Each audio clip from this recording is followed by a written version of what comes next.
উজানির আল্লাহর ওলিরা বাবা, এই মাটি বড় পবিত্র মাটি। এই উজানি এলাকায় এখনো যদি আমার কদমটা পড়ে, আমার একটা ভয় ভয় ভাব লেগে যায়। উজানির মানুষের সাথে কথা বলতে আমার ভয় ভয় লাগে, কারণ এই জমিন তো ওই জমিন, যেই জমিনের মধ্যে জমিরউদ্দিন রহমতুল্লাহ আলাইহি কদমটা রাইখা বলছিলেন, বাবারা এই জমিনে আমি ঘোরায় সাওয়ার হওয়ার সাহস পাই না, কারণ আমি যেই দিকে নজরটা ঘুরাই প্রত্যেকটা গাছপালার থেকে শুধু জিকিরের আওয়াজ পাই। জোরে বলেন সুবহানাল্লাহ। ওই ঐতিহ্যরে বাবা হাতছাড়া করেন না, ওই কোরআনকে হাতছাড়া করেন না। উজানের সিটা ফোটা যেখানে থাকবে তাদেরকে কলবের মধ্যে বসাইয়া দেখেন বাবা, আগের মানুষ ঠকে নাই, আপনারাও ঠকবেন না। ডাক দিয়ে বলেন, ও নবীর বিবিরা, তোমরা অন্য মানুষের বিবিদের মতন না, রাশিয়া আমেরিকার মেয়েদের মতন না, ফাসেক ফুজ্জারদের মেয়েদের মতন না, ইহুদি নাসারার মেয়েদের মতন না। তোমরা নবীর বিবি, তোমরা হাজী সাহেবের বিবি, তোমরা আলেমের বিবি, তোমরা মুসলমানের বিবি, তোমরা আল্লাহর নবীর উম্মত। ইনিত্তাকাইতুম না, তোমরা যদি আল্লাহ তাআলার ভয় অন্তরের মধ্যে রাখো, ফালা তাখদুনা বিল কওল, পরপুরুষের সঙ্গে যখন কথা বলবা নরম সুরে কথা বলিও না, আকর্ষণ লাগাইয়া কথা বলিও না, রং রং কইরা কথা বলিও না। ফায়াতমা আল্লাযী ফি কলবিহি মারাদুন, রং রং লাগাইয়া যদি কথা বলো, বিড়ালে যদি সুটকির গেরান পায়, বিড়ালের যেমন মাথা ঠিক থাকে না, যেই মানুষের অন্তরের মধ্যে গুনাহ করার মতন রোগ আছে, বাবা এমন গ্যারান্টি কেউ দিতে পারবে না আমার অন্তরের মধ্যে গুনার রোগ নাই। কুল্লু বনি আদমা খাত্তাউন, প্রত্যেকটা আদম সন্তান গুনাহগার। খায়রুল খাত্তাইন আত-তাওয়াবুন, এক কথা সকলেই গুনাহগার। আল্লাহ তাআলা বলেন, ফায়াতমা আল্লাযী ফি কলবিহি মারাদুন, যার অন্তরের মধ্যে গুনার রোগ আছে। তুমি যদি হাইসা ডঙ্গা কথা বলো, এরকম রং রং লাগাইয়া কথা বলো গো মা, ফায়াতমা আল্লাযী ফি কলবিহি মারাদুন, যার অন্তরে গুনার রোগ আছে, ওই যুবক তোমার পিছনে লাগবে, ওই বুড়া মানুষটা তোমার পিছনে লাগবে, ওই ব্যবসায়ী লোকটা তোমার পিছনে লাগবে, ওই সহপাঠী তোমার পিছনে লাগবে। ওয়াকুলনা কাওলাম মারুফা, পরপুরুষের সঙ্গে যখন কথা বলবা গো মা, তখন তুমি সংযত হয়ে কথাবার্তা বলবা, প্রয়োজনের অতিরিক্ত কথা বলবা না। হযরত ওমর ইবনুল খাত্তাব রাদিয়াল্লাহু তাআলা আনহু আল্লাহ নবীকে বললেন, ইয়া রাসূলুল্লাহ, আজওয়াজ মুতাহহারাত আমাদের মা, যেই কোনো সাহাবীরা আয়েশা নবীর বিবিদের সঙ্গে কথাবার্তা বলে, এটা আমার কাছে বড় খারাপ লাগে। আমার মন চায় বিবিরা পর্দার ভিতরে থাকবে, উম্মত পর্দা রক্ষা করে কথা বলবে। হযরত ওমরের খেয়াল আল্লাহর দরবারে পছন্দ হয়ে যায়, সাথে সাথে কোরআনের আয়াত। উম্মতেরা মনোযোগ দিয়ে শোনা, নবীর বিবিদের সঙ্গে যখন কথা বলতে মন চায়, ফাসআলুহুন্না মিন ওয়ারাই হিজাব, তোমরা পর্দার আড়ালে থেকে কথা বলো, জরুরত অনুযায়ী কথা বলো। হযরত থানভী রহমতুল্লাহ আলাইহি পছন্দিদা ওয়াকিয়াতের মধ্যে লেখছেন, একজন বুজুর্গ লোক ওনার খাদেম নিয়ে সফরে বাহির হয়েছেন। পথের মধ্যে বাজার, খাদেমকে বাজারে পাঠাইছেন। খাদেম বাজার ঘুরা গাইরা বাজারের পরিবেশ দেখা খুব মুগ্ধ, বললেন, হুজুর দেশটা খুব ভালো, বাজার ভালো, দোকানদাররাও ভালো, আইন কানুন খুব ভালো। হুজুর কেমন ভালো? সব কিছুর মূল্য সমান, চিকুন চাল মোটা চাল সমান দাম, রুই মাছ পুঁটি মাছ সমান দাম, সোয়াবিন তেল ঘি সমান দাম। হুজুরে কয়, তুমি নিজে নিজে ভালো বললে তো হবে না, সব কিছুর মূল্য সমান হওয়া এটা একটা গজবের লক্ষণ। কথা জোরে বলেন, ঠিক কিনা? নারীর দাম পুরুষের দাম সমান, বন্ড ফকির হক্কানি ফির সমান, যার কাছে দিন আছে যার কাছে দিন নাই সব সমান। আমাদের দেশেও কিছু লোক আছে, হুজুর ধর্মটা লইয়া বাড়াবাড়ি করেন না, তো যে কোনো একটা ধর্ম হইলেই চলে, যে কোনো একটা পীর হইলেই চলে, যে কোনো একটা জিনিস হইলেই চলে। এটা কি একটা মগের মূল্যক নাকি? যার যেমন খুশি তেমনভাবে চলবে। ভালো মন্দর একটা প্রভেদ, তারতম্য, বিচার আচার জোরে বলেন আছে না নাই? এই করোনা ভাইরাস লইয়া কত দুফাদুফি ফাড়াফাড়ি। চায়নাতে যখন করোনা শুরু হইল, তারা মাথা খাড়াইয়া গবেষণা করছে করোনা আইসে কোথেকে। করোনা বাদুরের শরীরের থেকে আইছে, বান্দরের শরীরের থেকে আইছে, ইন্দুরের শরীরের থেকে আইছে, কারো শরীরের থেকে আইয়ে না। করোনা আইছে ওদার নাফরমানের শরীরের থেকে। জোরে বলে। তুমি মন মতো একটা ফিকির করলে হবে। এই বর্তমান সারা বিশ্ব অস্থির।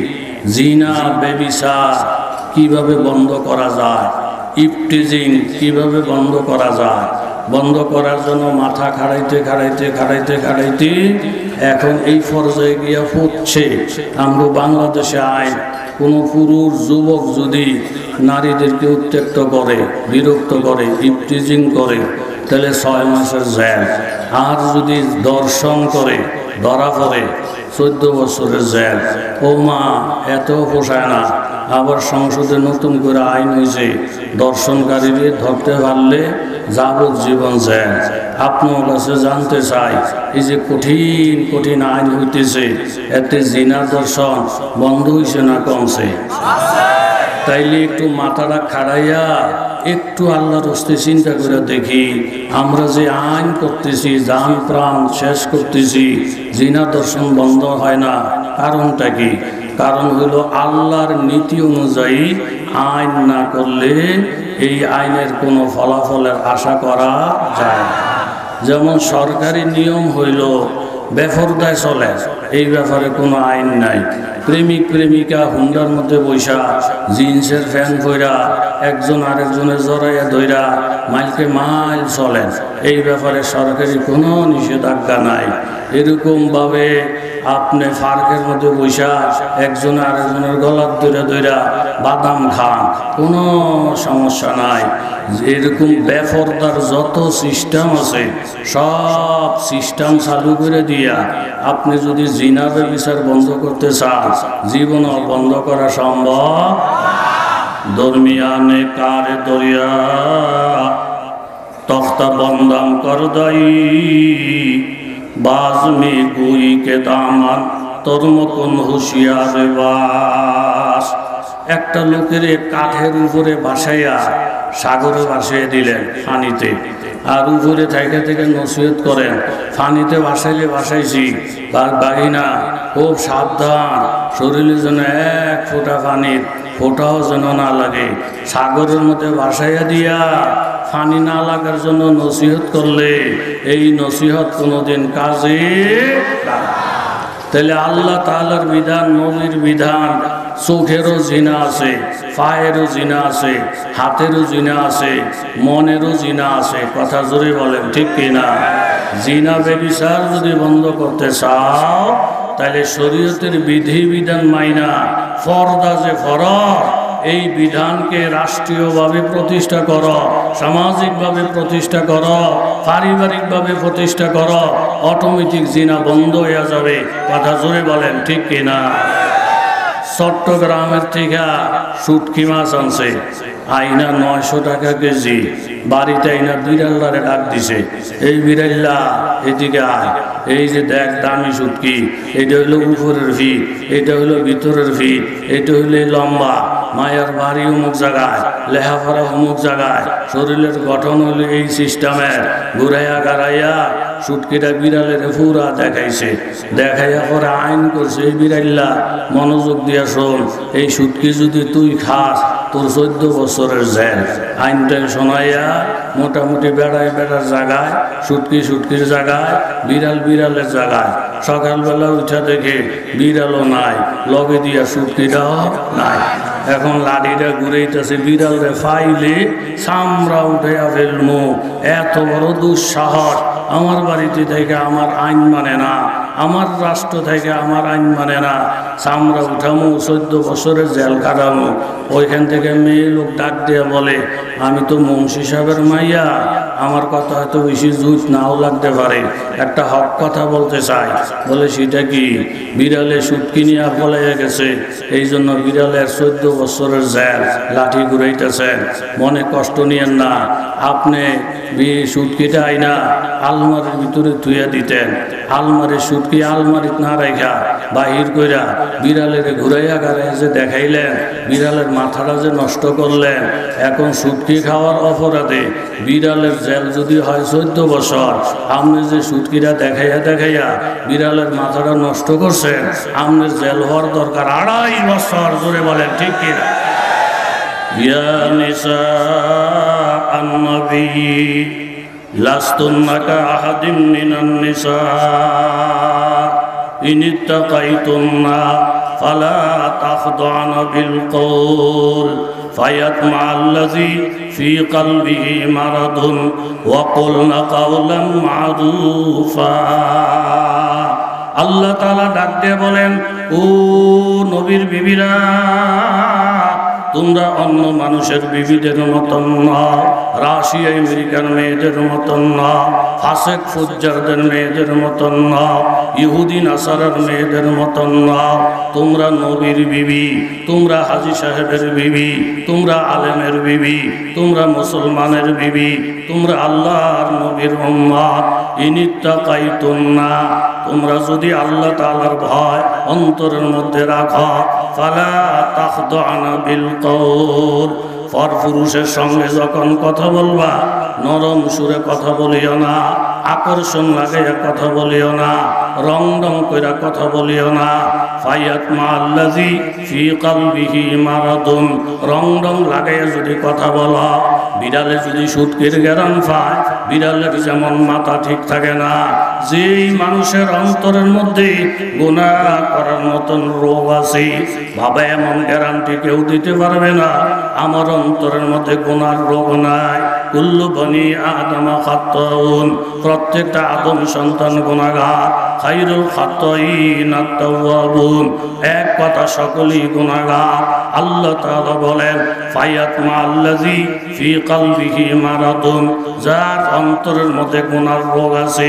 তুমি যদি হাইসা ডঙ্গে কথা বলো, এরকম রং ঢং লাগাইয়া কথা বলো গো মা, ফায়াতমা'আল্লাযী ফী কলবিহি মারাদুন, যার অন্তরে গুনার রোগ আছে, ওই যুবক তোমার পিছনে লাগবে, ওই বুড়া মানুষটা তোমার পিছনে লাগবে, ওই ব্যবসায়ী লোকটা তোমার পিছনে লাগবে, ওই সহপাঠী তোমার পিছনে লাগবে।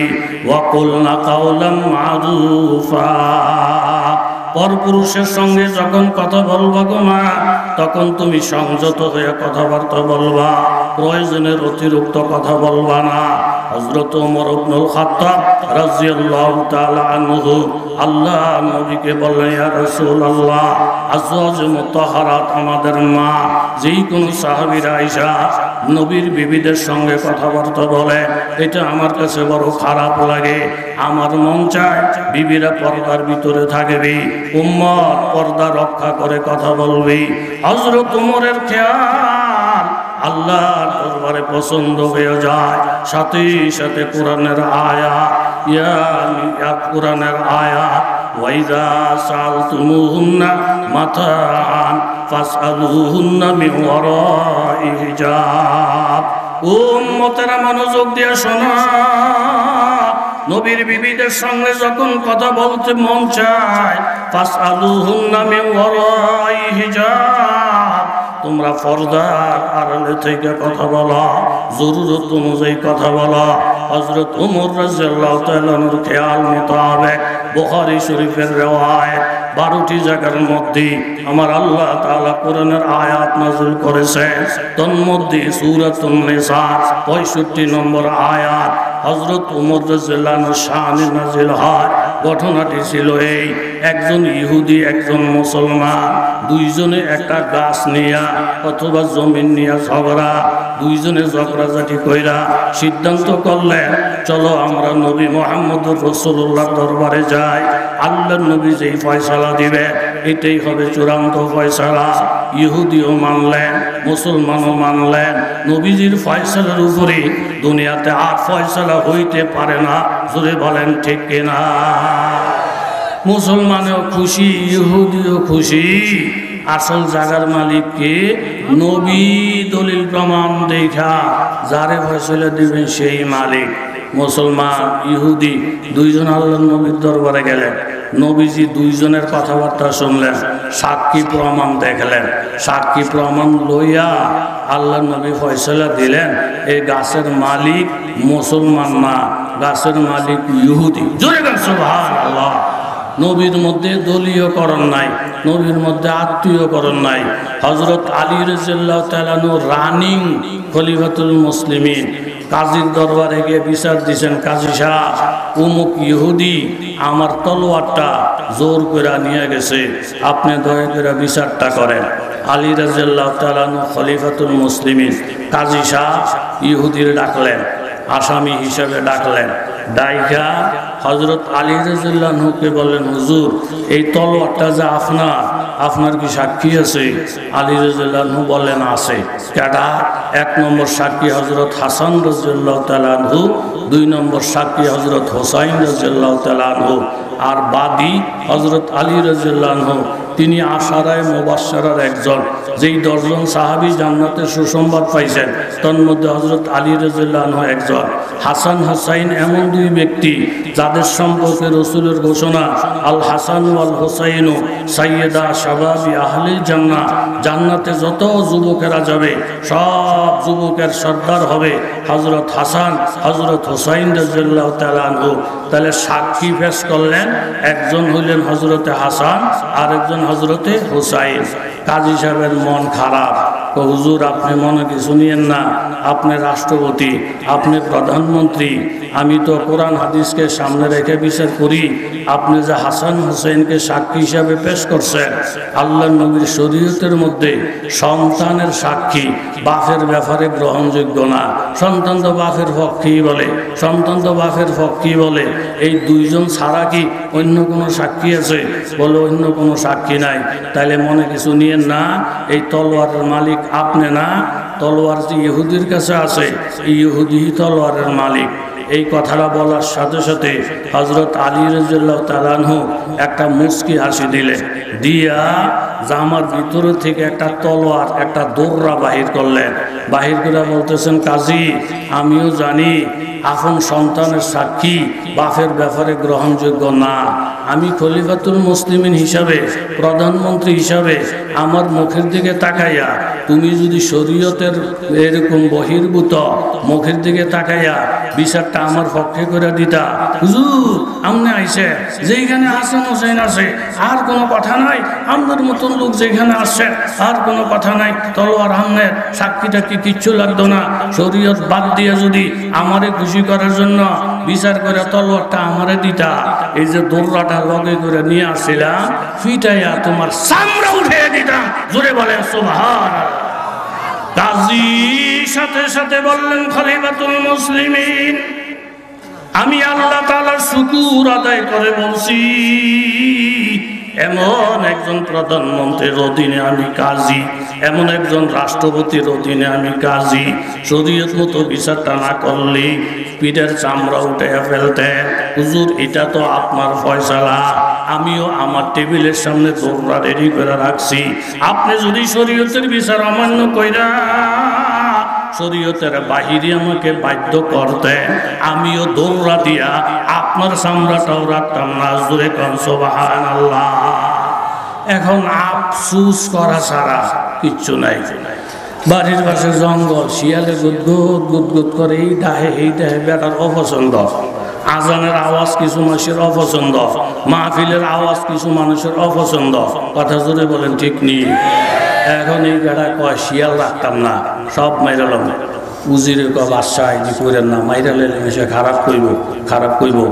মারমু যে কায়দা মতো মারমু, আইনের মাধ্যমে, হাইকোর্টের মাধ্যমে, জজ কোর্টের মাধ্যমে, উকিলগো মাধ্যমে আমি দরাসর বাইরে থাকবো। কয় কেমনে?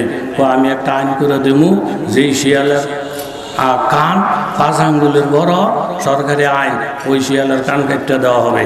যদি কাটা যায় কেউ আফসোস করলে আমি গমো, আমি কি জানি ওই জসকোটের রায় 5 আঙ্গুল থেকে কান বাড়ছে কা দোস্ত আমনের, আমি ধরাছর বাইরে ফৌজির। ঠিক আছে, বুদ্ধিটা বড় সুন্দর। আইন হয়েছে যে শিয়ালের কান 5 আঙ্গুলের বড়, সরকারি আইন কেটে দিব। এখন আমলারা বস্তা টস্তা লইয়া ছুরি টুরি লইয়া জঙ্গল বের দিছে, ছোট্ট একটা শিয়াল ফলাইয়া যায়, 2 আঙ্গুল হয় নাই কান। একজনে জিজ্ঞা কিরে বাগিনা ফলাস কা, আঙ্গুল না ধরে, তোরে ধরবো নাকি? 5 আঙ্গুলের বড় যার কান হেরে না ধরবো? আইনের জায়গা আইন হয়ে রয়েছে, হেরা আগে কাটে পরে মাফে, যার হেনা তারে কাইটালা। হুজুর দেখলে জঙ্গি কয়, হুজুর দেখলে জঙ্গি কয়, হুজুর দেখলে আল কায়দা কয়। এই খাইচ্ছদের কিছু লোক আছে না নাই? খবরদার, আল্লাহ তাআলা হেফাজত করুক। নবীজি বিচার করছেন রায় ইহুদির পক্ষে। ইহুদি গাছের মালিক, মুসলমানের মন খারাপ, আমি মুসলমান হেতু ইহুদি, আর নবী যেমনি হোক ঠেল্লা ঠুল্লা আমার পক্ষে রাডা দিত। ইহুদির কয়ে রে ইহুদি, আমি বিচার মানি না। আরে কি কোন নবীর বিচার মানেন না তো কার বিচার মানেন? আমি ওমর ইবনুল খাত্তাবের বিচার মানি। এই বেড়ার একটা খেয়াল, ওমর তো খুব রাগী মানুষ। ওমর যখন শুনবো আমার বিপক্ষে ইহুদি, ফট কইরা জমিনটা আমার নামে ঘোষণা দিয়ে দিব, এরকম একটা খেয়াল কইরা গেছে ওমর রাদিয়াল্লাহু আনহুর কাছে। গিয়া কয়, ও ওমর ইবনুল খাত্তাব, এতে আস্থাটা হয় নবীর দুশ্মন, আল্লাহর দুশ্মন ইহুদি, তার লগে আমার ঝগড়া। নবীর কাছে গেছিলাম, নবী সাক্ষীতে কি লইয়া গাছের মালিক বানাই দিয়েছে। হ্যারে বিচার আমার মন মতো হয় নাই, তো আপনি একটু দয়া করে বিচারটা করেন। হযরত ওমর রাদিয়াল্লাহু আনহু কয়, মাশাআল্লাহ, নবীর বিচার জুত লাগে নাই, উমরের কাছে বিচারের লিখে আইসে, ঘরের থেকে বারান্দা বড়, তাইলে একটু শক্ত হইয়া কারণ আমি বিচারের কাজ কারবার রেডি করতে আসি। হযরত ওমর রাদিয়াল্লাহু আনহু ঘরে গেলেন, ঘরে গিয়ে তলোয়ারটা ঠিকঠাক মতন দাঁড়াইলেন। আইনে কইলেন, দোস্ত আগের কথাটা কও। ও নবীর বিচার মানি না, ওমরের বিচার মানি। এই কথাটা কইতে দেরি একটা কোপ দিয়া কল্লাটা ফালাইয়া হযরত ওমর রাদিয়াল্লাহু আনহু ঘোষণা করলেন, নবীর বিচারক মানবে না যারা, নবীর নবী মানবে না যারা, এরকম রাষ্ট্রধর্ম ইসলাম মানব না যারা, কোরআনের কথা শুনলে চুলকানি হবে হবে যারা, নবীর বিচারক মানবে না যারা, ওমরের ফয়সালা হইল তার কল্লা ফালাইয়া দেওয়া। আল্লাহ যা করে কপালে যা আছে কল্লাটা ফালাই দিলেন। জোরে বলেন কেডা? হযরত ওমর।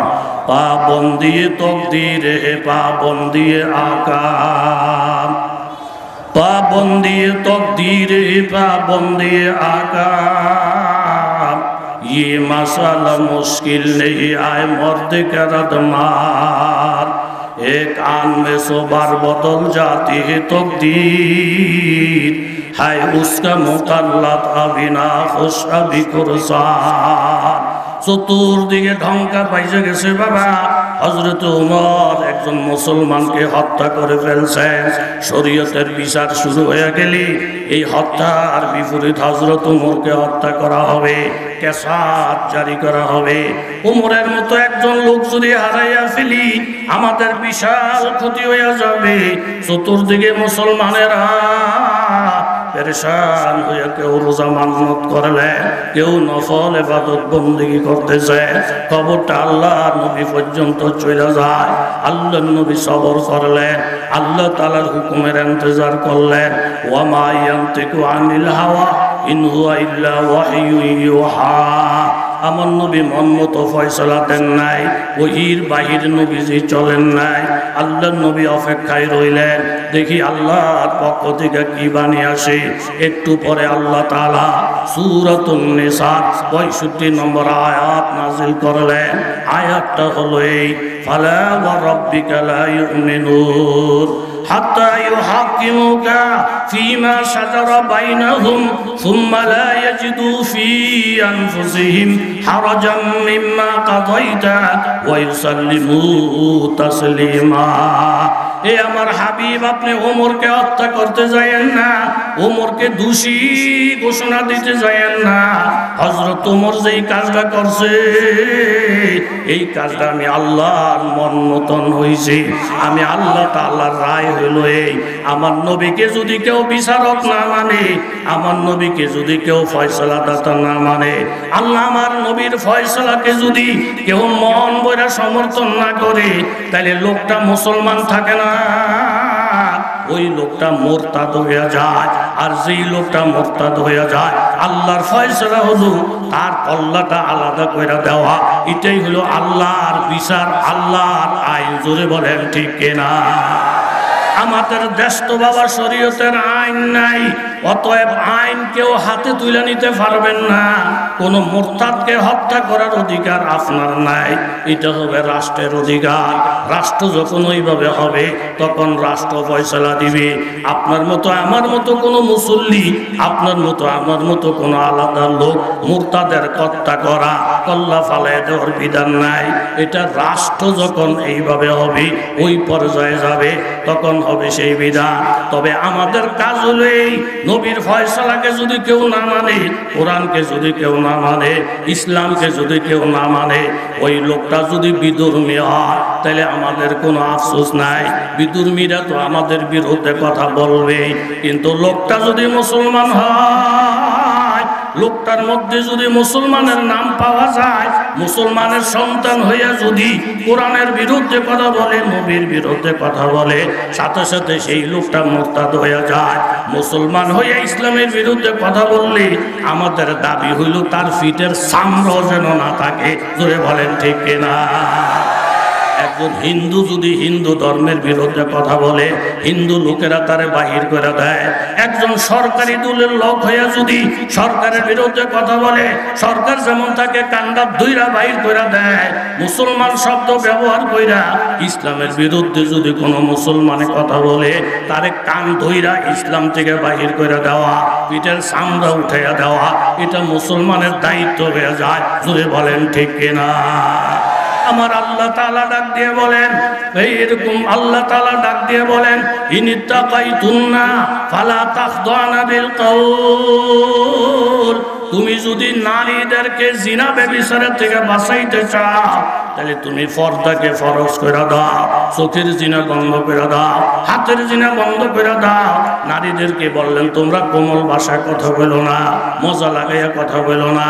ফায়াত মাল্লাযী ফি কলবিহি মারাদুন ওয়া কুলনা কাওলাম মারুফা ওয়া করনা ফি বুয়ুতিকুন্না ওয়া লা তাবাররাজনা তাবাররুজাল জাহিলিয়াতিল উলা ওয়া আকিমনাস সালাহ ওয়া আতিনাজ যাকাত ওয়া আতিনাল্লাহা ওয়া রাসূলা ইন্নামা ইউরিদুল্লাহ লিইউযহিবা আনকুমুর রিজসা আহলাল বাইতি ওয়া ইউতাহিরাকুম তাতহীরা। নারীদের জন্য এখানে 5টা কর্মসূচি, ওই দিকে আমি আর গেলাম না। তাহলে মূল কথা হইল বাবা, এই করোনা ভাইরাস ইন্দুরে বান্দরে আনে নাই। করোনা ভাইরাস আমাদের বদামলের কারণে আসে। জিনা ব্যভিচার দর্শন বন্ধ করা যাবে না যতক্ষণ পর্দারে ফরজ কইরা পর্দার আইন বাস্তবায়ন করা না যাবে, ততক্ষণ পর্যন্ত দেশে জিনা বন্ধ হবে না। জোরে বলেন ঠিক কিনা? এই বেড়ায় গিয়ে সব কিছুর দাম সমান, লক্ষণ বালানা খারাপ। ঘুমিয়ে গেছেন আপনারা? হুজুরে কয় যেখানে সব কিছুর দাম সমান, লক্ষণ বালানা থাকতাম না। হুজুর এটা কি কর, সব কিছুর মূল্য সমান, এটা ভালো হয় না। আসলে মুড়িদের থেকে ফিসাব বেশি বুঝে। মজা খাইতেছে তাহলে থাক কয়দিন। কিছুদিন যাইতেছে, হঠাৎ করে 2জন চোর এক বেড়ার ঘরে ঢুকছে, একজন ভিতরে একজন বাইরে। তুফান তুফান, ঘর ভাঙ্গা ভিতরের চোরের মাথায় ঘর ভরছে। এই এক চোর মারা গেছে, যেটা জেতা এরা দৌড় হয়ে থানার গিয়ে মামলা দিছে। ওসি সাহেব একটা মার্ডার কেস। ওসি সাহেব কই কি আমরা দুইজন চুরি করতে গেছিলাম, আমার দোস্তের ভিতরে আমি বাইরে, তুহানে ঘর ভাঙ্গা আমার দোস্তে মরছে, বাড়িওয়ালারা আসামি কইরা একটা মামলা লেখে। ওসি সাহেবকে বাড়িওয়ালার দোষ কি? ওই ম্যাকতুফানায় করতে জানে না, ঘরের ভালাটি বদলাইল না, এটা তার অনেক দোষ। ওসি সাহেবকে কথা ঠিকই, মামলা ফাইল হয়ে গেছে, বেটার গড় ভালা নাই, এটা দোষ। এতে যে চুরি করতে গেছে এটা কথা কন না, বুঝিনি? এবার ডাইনে বামে আপনি হাজার হাজার জিনিস টানতে থাকেন, এই সমস্যা আমরা আসি না নাই? মামলা ফাইল হয়ে গেছে, বেড়ারে নিয়ে 2টা বাড়ি যখন দিছে, বাড়িওয়ালাকে দেখেন কাম করাইছি মেস্তুরি দিয়া, মেস্তুরি কোন ভালা ভালা কোনটা খারাপ ফিটাইতে জানে না, টেহা তো আমি ঠিকই দিছি, আপনি আমার ফিটাইতেছেন কাজ, মেস্তুরিরে রাখে। এখন ওসি সাহেব কথা ঠিক, তো আপনি যান, মেস্তুরিরে রাখাইছে, রাখাইয়া 2-3টা বাড়ি দিয়া তুই ফালা টালা ঠিক মতো দেশ না, বেড়ায় তো টেহা তো ঠিকই দিছে, তোর কোনো জামিন নাই, কিচ্ছু নাই, আগামী সোমবারে তোর ফাঁসি।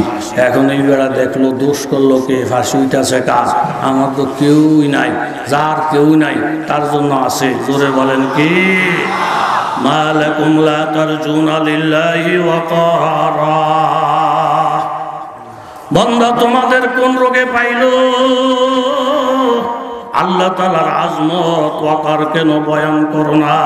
ওয়াকাদ খালাকাকুম আতওয়ারা, অথচ আল্লাহ তাআলা তোমাদেরকে পর্যায়ক্রমে বানাইছে। আলাম তারা কাইফা খালাকা, বান্দা তোমরা কি নিজের চোখে দেখো না আমার আল্লাহ তাআলা কিভাবে বানাইলেন?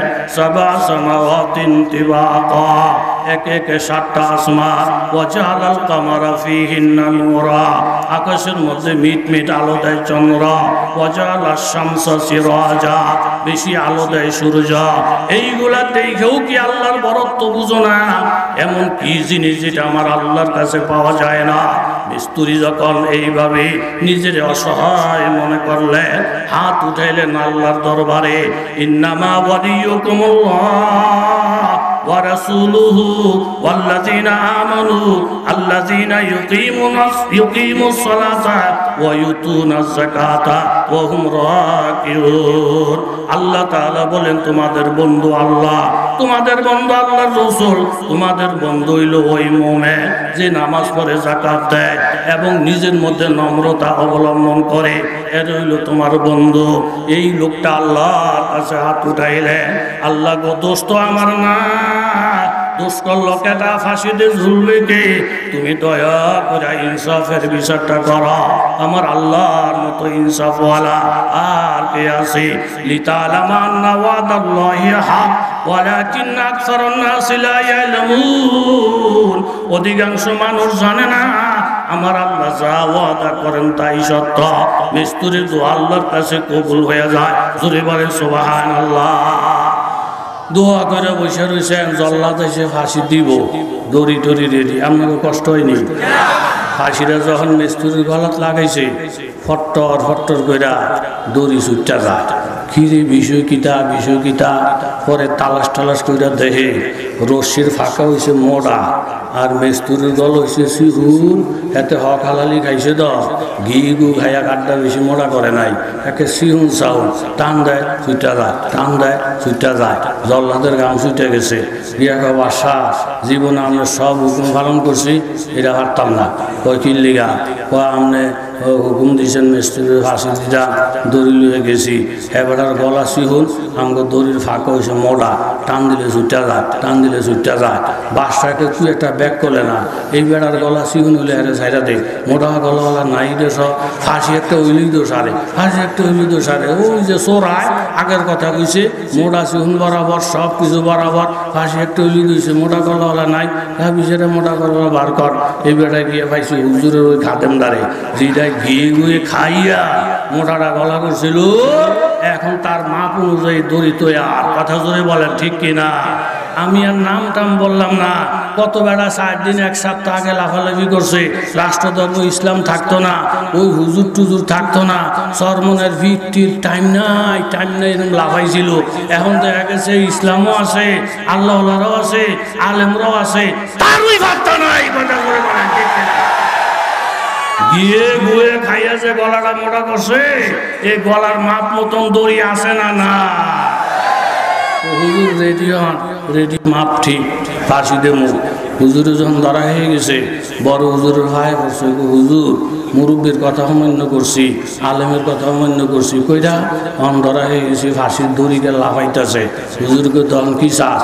কয় এখন আমি তোবা করি, আপনি যে এমনি কইবেন এমনি শুনবো। হুজুরকে ভবিষ্যতে আলেমের কথা মানবি তো, পিসাবের কথা মানবি, হুজুরের হুজুরের কথা মানবি, কোচ্চার হুজুরের কথা মানবি? হ্যাঁ মানবো। তাহলে একটা কাজ কর, তুইও মরার লেগে তৈয়ার হ, আমিও মরার লেগে তৈয়ার হই। দুইজনে যদি মরার তৈয়ার হই, তাহলে আশা করি আল্লাহ বাসার কি করবো? ঘুমাইয়া না গেলেন গা? মানুষ তো কম না মাশাআল্লাহ, কি হয়েছে আলামত, পুরাটা মাঠ বড়। আল্লাহ কত আশেক বন্দা গো আল্লাহ, তারা কত আশেক বন্দা আল্লাহ, কত অলি আল্লাহ এখানে বসে রয়েছে। আল্লাহ এই সমস্ত অলিদের উছিলা আমার মতো অদমকে আপনি কবুল মঞ্জুর করেন। তোবা করছে হুজুর, তা আমিও মরার লেগে তৈয়ার, আমিও মরার লেগে তৈয়ার। কাহা এখন জল্লাদ রে কয়, এই জল্লাদ উনি আমার বড় হুজুর, ওনারে ফাঁসি টেসি দিচ্ছা, ফাঁসি লাগে যা লাগে আমারে দে। বড় হুজুর কো না, তুই আমার ছাত্র, ফাঁসি দিলে আমারে দেন। ছাত্র মরত চায়, হুজুরও মরত চায়, ছাত্র মরত চায়, হুজুরও মরত চায়। এই বেড়া জীবনে তামসা দেয় না, মাইসে মরার কথা শুনলে অজ্ঞান হয়ে জায়গা। আর হুজুররা মর্ত ভাগল। দিনের জন্য মুসলমানেরা মর্ত ভাগলই থাকে। কথা শুনে বলেন ঠিক কিনা? তিনজন সাহাবীর নাম ঘোষণা করছেন মৌতের যুদ্ধে। জায়েদ ইবনে হারেসা, জাফর ইবনে আবি তালেব, উনি শাহাদাত বরণ করলে আব্দুল্লাহ ইবনে রাওয়াহা। বয়ানটা শেষ, এক ইহুদি আইসা তিনজনরে কানে কানে কয়, আপনারা টের পাইছেন কিনা জানি না, নবীর মুখ থেকে যদি কারো মৃত্যুর ইঙ্গিত আসে, এর কিন্তু মৃত্যু নিশ্চিত। আপনারা একটা কাজ করেন, তাড়াতাড়ি হরবার যান গা, নাহলে একজন একমূল ফলাইয়া যান গা। এই যুদ্ধে গেলে কিন্তু মারা একবারে নিশ্চিত। সাহাবীরা লাভটা দুইটা কই, কপাল করা দূরে যা, তুই যেরকম বুঝছো তা আমাদের মৃত্যু নিশ্চিত, আমরাও বুঝছি আমাদের মৃত্যু নিশ্চিত। কিন্তু আমার কাছে এত খুশি লাগতেছে, আরবের লোকেরা শরাব খাইয়া যেরকম খুশি, আমরা দিনের জন্য জীবন দিয়া এক থেকে বেশি খুশি। জাফর রাদিয়াল্লাহু তাআলা ঘরে গেলেন, গিয়া দেখেন বাবা তিনি কোরআন তেলাওয়াতে মশগুল। ছোট ছোট দুইটা বাচ্চা, দুই বুকের সঙ্গে জড়াইয়া আছি। জাফর বললেন, বিবি গো আমার, আল্লাহ নবীর জবান থেকে আমি শুনছি মৌতের যুদ্ধে আমি সেনাপতি, আমি শাহাদাত বরণ করলে আব্দুল্লাহ ইবনে রাওয়াহা। নবীর কথার দ্বারা বুঝতে পারছি গো বিবি, এটি আমার জীবনের শেষ দেখা। তুমি আমাকে জীবনের জন্য শেষ বিদায় দিয়ে দাও। কথাটা শোনার সাথে সাথে বিবি কোরআন তেলাওয়াত বন্ধ করলেন। স্বামী গো, আপনি শেষ বিদায় নিতেছেন দিনের জন্য, কোরআনের জন্য, আমার কোনো দুঃখ নাই, আফসোস নাই। আপনি সামান্য সময়ের জন্য একটু ঘরে ঢুকে আমি আপনার কপালটাতে একটা চুমা দেব, আপনার বুকের সঙ্গে আমি একটু আলিঙ্গন করব। আপনি আমার স্বামী হিসাবে এটি আমার শেষ ভালোবাসা। দুনিয়াতে হয়তো আপনার চেহারা আমি আর দেখবো না, এই শেষ ভালোবাসাটা আমাকে একটু দিয়ে দেয়। আমার দুইটা বাচ্চাকে একটু কোলে জড়াইয়া ধরে। হযরত জাফর রাদিয়াল্লাহু আনহু বললেন, বিবি গো আমার, আল্লাহ তোমাকে এত সুন্দরী বানাইছে, আমার সন্তানগুলো এত সুন্দর, আমি ঘরে ঢুকে যদি তোমার চেহারা দিকে তাকাই, তোমাকে চুমাকাই, বাচ্চাদেরকে বুকে জড়াই, হয়তো এই মহাব্বতটা আমার জিহাদের জন্য বাধা হয়ে যাইতে পারে। আমি ঘরেও ঢুকলাম না, বাচ্চাদেরকেও কোলে লইলাম না। বাচ্চারা যখন বড় হবে, তাদেরকে সিরিয়ার পথে যখন পাঠাইবা, মৌত নামক এলাকায় গেলে আমার কবর খুঁজে পাবে, সেখানে যেন তারা জিয়ারত করে। এইভাবে একে একে তিনজন সাহাবী বিদায় নিয়ে জিহাদের ময়দানে রওনা দিলেন। ওইদিকে মৌতায় যুদ্ধ চলছে, এইদিকে আল্লাহর নবী মসজিদে নববীতে সাহাবায়ে কেরামদেরকে নিয়ে বসা। আল্লাহর নবী চোখের পানি ছেড়ে ছেড়ে বলতেছেন, ও মদিনার লোকেরা শোনো, এই যে জিহাদ শুরু হয়ে গেছে, পুরা জিহাদের সিনারিটা আল্লাহ আমার চোখের সামনে হাজির করে দিছে। এই যে জায়েদ ইবনে হারেসা তলোয়ার নিয়ে সামনে বাড়ছে, কাফেরদের আঘাতে আক্রান্ত হইয়া হযরত জায়েদ শাহাদাত বরণ করলেন। এই মাত্র হযরত জাফর তলোয়ার পতাকা নিয়ে সামনে পারলেন। একজন কাফের জাফরের ডাইন হাতে তলোয়ার মারছে, ডাইন হাতটা কাইটা নিচে পড়ে যায়। তাড়াতাড়ি বাম হাত দিয়ে পতাকা জড়াইয়া আল্লাহর প্রেমিক জাফর সামনে পারলেন। আবার ডাইন হাতের মধ্যে বাম হাতে যখন আঘাত, বাম হাতটা যখন নিচে পড়ে যায়, পতাকাটা মাটিতে পড়তে দেয় না, মুখের মধ্যে কামড়াইয়া নবীর প্রেমিক জাফর সামনে বাড়ছে। একটু পরে গরদানের মধ্যে তলোয়ারটা মারার সাথে সাথে এই যে আমার জাফর শাহাদত বরণ করলো। আল্লাহ নবী বলেন, সাহাবীরা শোনো, আল্লাহ তাআলা আমাকে নবুয়তের চোখ দিয়ে দেখাইতেছেন, জাফর শাহাদত বরণ করার সাথে সাথে আল্লাহ তাআলা ওনাকে জান্নাতে নিয়ে গেছেন। দুইটা হাতের বিনিময়ে আল্লাহ তাআলা দুইটা পাখা আমার চাচাতো ভাইকে দান করছেন। জাফর এই দুইটা পাখা মাইরা মাইরা আল্লাহর জান্নাত ভ্রমণ করতে দেখা যায়। এইভাবে তিনজন সাহাবী শাহাদত বরণ করার পরে খালেদ ইবনে ওয়ালিদ রাদিয়াল্লাহু তাআলা আনহুকে সেনাপতি বানাইয়া কাফেলার সামনে চলছে। নবী বললেন, এখন যেই লোকটার হাতে তলোয়ার, সাইফুম মিন সুয়ুফিল্লাহ, উনি আল্লাহর তলোয়ার। যুদ্ধ চলছে তুমুল গতিতে, একজন কাফেরের কল্লা ফালাইয়া ফালাইয়া খালেদ ইবনে ওয়ালিদ সামনে বাড়তেছে। কাফেররা জাহান্নামে পৌঁছতেছে দলে দলে। এর মধ্যে তলোয়ার মারতে মারতে একটা তলোয়ার ভেঙে গেছে। চিৎকার মারলেন, তলোয়ার দাও। আরেকটা তলোয়ার খালেদের হাতে দিলেন। কাফের কোবাইতে কোবাইতে সেটাও ভেঙে যায়। বলতেছেন, আবার তলোয়ার দাও। এইভাবে একে একে 9টা তলোয়ার হযরত খালেদ ইবনে ওয়ালিদের হাতে দেওয়া হয়। একটা একটা করে 9টা তলোয়ার ভেঙে যায়। এরপরও বলতেছেন, তলোয়ার দাও। সাহাবীরা আর তলোয়ার খুঁজে পায় না। একটা খেজুরের ডালা ভেঙে দৌড় দিয়ে যখন খালেদের হাতে খেজুরের ডালাটা উঠাইয়া দেয়, আমার আল্লাহ তাআলা সাথে সাথে খেজুরের ডালাকে তলোয়ার বানাইয়া দেয়। এই কুদরতি তলোয়ারের আঘাত থেকে কেউ বাঁচতে পারে না। ও আমার যুবক তরুণ বাবারা, মুসলমান বাবারা, নবীর সৈনিকেরা, মুসলমানরা কলমাকে অন্তরের মধ্যে রাইখা মরণকে ভয় পায় না। আল্লাহর ওলি বললেন, আমাকে ফাঁসিতে দাও। খাদেম বলতেছে, আমাকে ফাঁসিতে দাও। জল্লাদ কোনোদিন দেখে না মুসলমান যে মরার জন্য এমন পাগল, এটা তার জীবনের প্রথম ইতিহাস। জুড়ে বলেন ঠিক কিনা? কেউ ফিসপা না, সবাই সামনে। জল্লাদ গিয়ে কয়, আপনারা ঘুমাননি? বাদশাহ সম্ভব না, গাম ছুটে গেছে। হুজুরকে হারতাম না, ফাঁসি দিতাম। কিল্লিগা বড় হুজুরকে ওনারে দিতাম, ছোট হুজুরকে হেরে দিতাম। কারে তুইয়া কারে দি, কারে তুইয়া কারে দি। বাদশাহকে হুজুর এরকম পাগল হয়েছে, জিজ্ঞেস হুজুর আপনারা মরতেন এরকম পাগল, কারণটা কি? বলে, দোষ নাই, অন্যায় নাই। এই টাইমে এই ফাঁসিতে জুল্লা মরলে এটা শহীদি মরা। আর দুনিয়াতে যত মরা আছে সব মরার রাজা হইল শহীদি মরা। এই জন্য আমি চাই দামি মরাটা মরতাম। আমার ছাত্ররা তেওলা হইতেছে, তেও চায় দামি মরা মরতো। আয়াক বাদশাহ এটা বলে বড় দামি মরা, অনেক দাম। এই জন্য বড় হুজুরও দামি মরা মরতে চায়, ছোট হুজুরও দামি মরা মরতে চায়। বাদশাহগুলির বাড়ি কই? একটার বাড়ি নোয়াখালী, একটার বাড়ি বরিশাল। আরে বাপরে, নোয়াখালী বরিশাল্লা হুজুর টুজুর দামি মরা মরতে চায়।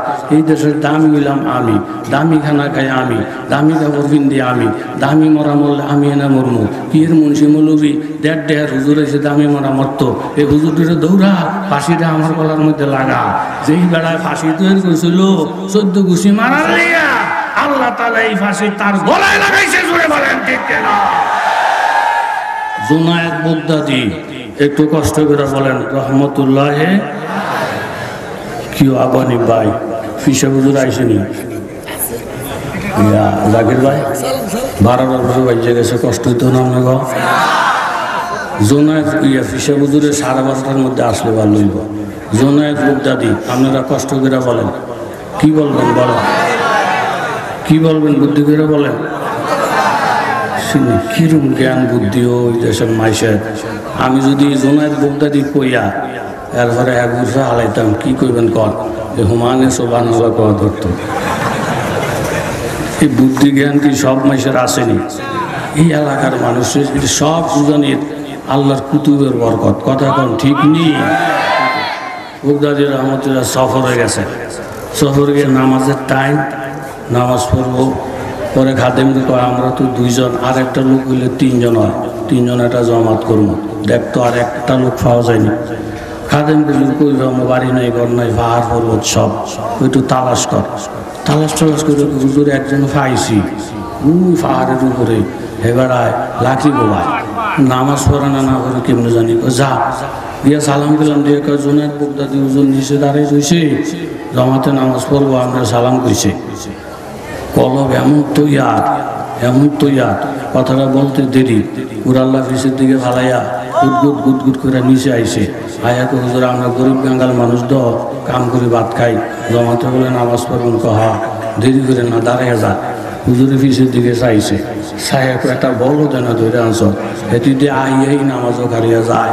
নামাজের আগে না উজু লাগে, আবার এস্তেঞ্জা মেসেঞ্জা লাগে, আইয়ে দিয়ে ঠুস করে নামাজে দাঁড়াই গেছে। হুজুরে রাগ করে কই মিয়া, নামাজ পড়া যেমন ফরজ, নামাজের আগে উজু করাও তো ফরজ, আপনি দিয়ে আইয়াই দাঁড়াই গেছে, উজু কইরাইয়েন না। এবার হুজুর আমি কি কোন জানি না, মুসলমান আবার উজু ছাড়া থাকে কেমনে? হ্যাঁ, আপনি কি এর আলাপ সালাপ করতেছেন? জোরে করছো ভাই। आज रूह गुनाहगार हुआ है खालिक अकबर, आज रूह गुनाहगार हुआ है खालिक अकबर, दिन रात ये करता हूँ दुआ हाथ उठाकर, ये यसरफ में जो है रोज़ा फूर नूरे पैगंबर, उस गायरुती जन्नत की ज़ियारत मुयस्सर। জুনায়েদ বাগদাদী রহমতুল্লাহ আলাইহি অবাক হয়ে গেলেন, এই লোকটার কথাবার্তা শুই না, মুসলমান আবার অজু ছাড়া থাকে, এটা তো হুজুর আমার বুঝে আসে না। খাদেমিরে ডাক দিয়ে বললেন, লোকটার একটু চেক করতে হবে, যাচাই বাছাই করতে হবে। আল্লাহওয়ালারা যাচাই বাছাই করার জন্য একটা মেশিন আল্লাহওয়ালাদের কলবের মধ্যে আছে না না। জুনায়েদ বাগদাদী রহমতুল্লাহ আলাইহি তাওয়াজ্জু দিলেন, মুরাকাবার ধ্যান করলেন, দেখি লোকটা কোন পর্যায়ে। ধ্যান করে মুরাকাবা কইরা খাদেমের ডাইকে বলতেছে, খাদেম রে তুই কারে পাহাড়ের থেকে কইরা আনছ? আমি লোকটার কলবের দিকে তাকাইয়া দেখি পুরাটা কলবের মধ্যে আল্লাহর মারিফতের আগুন দাউ দাউ করে জ্বলে। मर्द हकानी के पेशानी का नूर कब छुपा रहता है पैसी नूर हक ज़ाहिर बुअद अंदर वली नेक भी बाशी अगर आहले वली। আমার মুখের কথা না বাবা, ইত্তাকু আন ফিরাসাতিল মুমিন, মুমিনদেরকে ধোঁকা দেওয়ার চেষ্টা করো না, মুমিনদেরকে ব্যাককল মনে করো না, আল্লাহওয়ালাদেরকে বোকা মনে করো না। ফাইন্নাহু ইয়ানজুরু বিনুরিল্লাহ, তাদের কলবের মধ্যে আল্লাহর একটা মারিফতের নূর আছে, যেই নূরটা সব মানুষের চোখে নাই। ওই নূরটা দিয়ে তারা সব বুঝতে পারে, ওই নূরটা দিয়ে তারা দেখতে পারে। যেমন হযরতে খাজা কুতুবউদ্দিন বখতিয়ার কাকি রহমতুল্লাহ আলাইহি শিশুকালে বাবা হারাইয়া উনি এতিম বাচ্চাটাকে নিয়ে উস্তাদের কাছে গেলেন, হাফেজে কোরআন। পর্দার আড়ালে থেকে মা বললেন, হুজুর এই ছেলেটার নাম কুতুবউদ্দিন, বাবার একটা স্বপ্ন ছিল ছেলেটাকে হাফেজ বানাবে, একজন বড় আলেম বানাবে, কিন্তু বাবার তকদির নাই, উনি ইন্তেকাল করেছেন। আমি বিধবা মা, এই সন্তানটাকে আপনার কাছে রেখে যাই, আপনি তাকে আউযু বিসমিল্লাহ থেকে শুরু কইরা কোরআনের হাফেজ বানানোর চেষ্টা করবেন। ছেলেটাকে রাইখা যখন মা রওনা দিলেন, উস্তাদ ছেলেটার দিকে নজর করলেন, একটা নজর দিয়া উস্তাদের চোখে লেগে গেছে। ছেলেটা যদিও কিছু পড়ে না, কিন্তু আমি তো নজর করে দেখি তার কপালের মধ্যে আল্লাহর পবিত্র কোরআনের নূর চমকাইতে দেখা যায়। উজানির আল্লাহর ওলিরা বাবা, এই মাটি বড় পবিত্র মাটি, এই উজানি এলাকায় এখনো যদি আমার কদমটা পড়ে আমার একটা ভয় ভয় ভাব লেগে যায়। উজানির মানুষের সাথে কথা বলতে আমার ভয় ভয় লাগে, কারণ এই জমিন তো ওই জমিন, যেই জমিনের মধ্যে জমিরউদ্দিন রহমতুল্লাহ আলাইহি কদমটা রাখে বলছিলেন, বাবারা এই জমিনে আমি ঘোরায় সাওয়ার হওয়ার সাহস পাই না, কারণ আমি যেই দিকে নজরটা ঘুরাই প্রত্যেকটা গাছপালার থেকে শুধু জিকিরের আওয়াজ পাই। জোরে বলেন সুবহানাল্লাহ। ওই ঐতিহ্যরে বাবা হাতছাড়া করেন না, ওই কোরআনকে হাতছাড়া করেন না।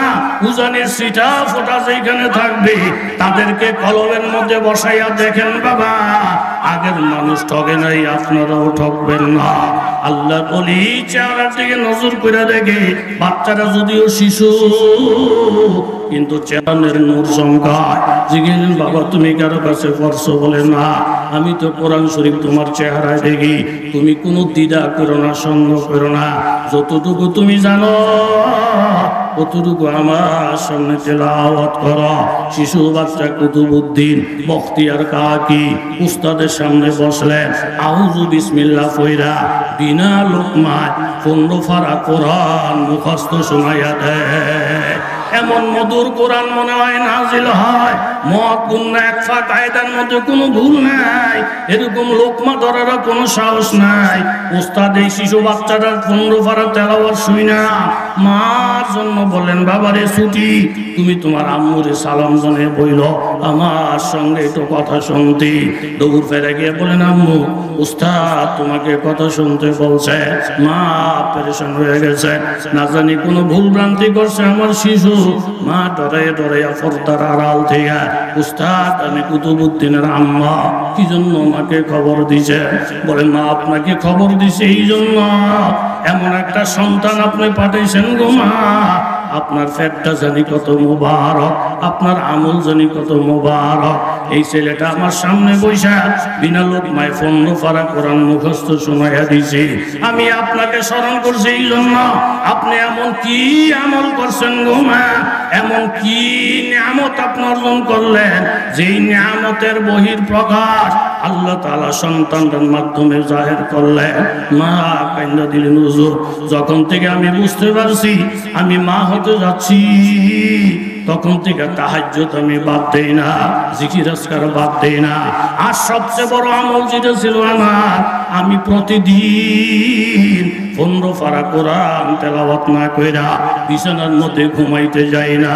দুধ খাওয়াইতে সময় কোরআন তেলাওয়াত, ফাকশাক করতে সময় কোরআন তেলাওয়াত, এরকম ভাবে অবসর সময় কোরআন তেলাওয়াত। উস্তাদ ডাইকে বললেন, মা গো আপনি যে দৈনিক 15 পারা আল্লাহর কোরআন তেলাওয়াত করেছেন, এটার পুরস্কার নিয়ামত হিসাবে আল্লাহ তাআলা আপনার ছেলেটাকে 15 পারার হাফেজ বানাইছেন। জোরে বলেন সুবহানাল্লাহ। বাবা আল্লাহর ওলি জুনায়েদ বাগদাদী রহমাতুল্লাহ আলাইহি নজর করে দেখলেন মারিফতের নূর। খাদেমের ডেকে বলেন, বাবা কোন বুজুর্গ তুই ধইরা নিয়ে আইছস, ইমামতি করার সাহস আমার লাগে না। আমি মনে মনে ভাবছি এই কাঠুরিয়াকে দিয়ে আজকে ইমামতি করাবো। বাবা আল্লাহর ওলিদের জুতা সোজা করেন, ভ্যান গাড়ির ড্রাইভার হয়ে ওলি হইতে পারবেন, চেয়ারম্যান হইয়া ওলি হইতে পারবেন, এমপি হইয়া ওলি হইতে পারবেন। আল্লাহ ওয়ালাদের সাথে সম্পর্ক রাইগা এখন ইমাম হইলেন কাঠুরিয়া। নামাজটা যখন শেষ, জুনায়েদ বাগদাদী রহমাতুল্লাহ আলাইহি ওই কাঠুরিয়া আল্লাহর ওলিকে বললেন, বাবা আজকে আপনার পিছনে নামাজ পড়া কলবটা বড় শান্তি হইছে, দিলের মধ্যে বড় ইতমিনান লাগছে, নামাজের মধ্যে মেরাজ নসিব হইছে। আমি একটা কথা আপনার কাছে জানতে চাই, রুকু সিজদা যে করছেন, কোন রুকু তাড়াতাড়ি, কোন রুকু লম্বা, কোন সিজদা তাড়াতাড়ি, কোন সিজদা লম্বা, এটার কোন রহস্য আছে কিনা? তখন তিনি বললেন, আফু মা আফাল্লাহ, আল্লাহ তাআলা যেই জিনিসকে গোপন রাখতে বলছেন ওইটাকে গোপন রাখা ভালো। আমি বলবো না, আমি বলবো না, না ইবরতের জন্য আপনি আমাকে একটু বলেন। তখন কাঠুরিয়া বাবা বলতেছেন, হুজুর বেশ কিছুদিন যাবত আমার একটা আমল চলছে, আমি রুকু সিজদার মধ্যে যখন যাই আল্লাহর কুদরতি পায়ে পয়রা ফিরা কান্দি, বিনে বিনে দোয়া করি, আল্লাহ আমি একজন অবহেলিত বান্দা, তোমার কুদরতি পায়ে পড়ছি, তুমি আমার সিজদাটা কবুল করে নাও। যতক্ষণ পর্যন্ত আসমান থেকে কবুল হওয়ার ইঙ্গিত না পাই ততক্ষণ পর্যন্ত আমি অধম রুকু সিজদা থেকে মাথা উঠাই না। ऊंचा में तेरे खाका बिस्तर है हमारा, ये फर्श तो मखमल से भी बढ़कर ही हमारा, दीदार खुदा जलवाए अहमद है नजर में, क्या ईद का दिन अरसाए माशरे हमारा। এই কথাটাই বাবা এই আয়াতের মাধ্যমে আমি বলতেছিলাম। জিজ্ঞাসা করলেন, বাবা তুমি এই বুজুর্গি কই থেকে অর্জন করলা? কাঠুরিয়া বলতেছেন, হুজুর আমার কোনো বাহাদুরি নাই, আমার এমন কোনো গুরুত্বপূর্ণ বিদ্যা নাই, আমি আল্লাহর ওলির কাছে মুরিদ হইয়া ওলির জুতা সোজা কইরা ওলির কথাবার্তা মাইনা চইলা আল্লাহ তাআলা আমাকে এই মাকাম দান। UMK মিডিয়া, সুস্থ সংস্কৃতির প্রত্যাশায় আপনাদের সেবায় নিয়োজিত। UMK মিডিয়া একটি ইসলামিক মিডিয়া। আমাদের চ্যানেলটিতে সর্বদাই হক্কানি উলামায়ে কেরামদের বয়ান ও হামদনাত ও কেরাত আপলোড করা হয়। সবার আগে আমাদের সকল ভিডিও পেতে আমাদের চ্যানেলটি সাবস্ক্রাইব করুন। সবাইকে আমাদের সাথে থাকার জন্য আন্তরিক মোবারকবাদ। আল্লাহ হাফেজ। সৌজন্যে messrs Unani medicine corner, proprietor Mohammad Yakub Shekhdar, Kachua thana road, কওমি মাদ্রাসার ভবনের নিচতলায় অবস্থিত, কচুয়া পৌরসভা, কচুয়া, চাঁদপুর। এখানে পুরুষ ও মহিলাদের যে কোনো রোগের এবং সুস্বাস্থ্যের জন্য স্থায়ীভাবে চিকিৎসা সেবা প্রদান করা হয়। মোবাইল নম্বর 01816229826। আল্লাহ হাফেজ।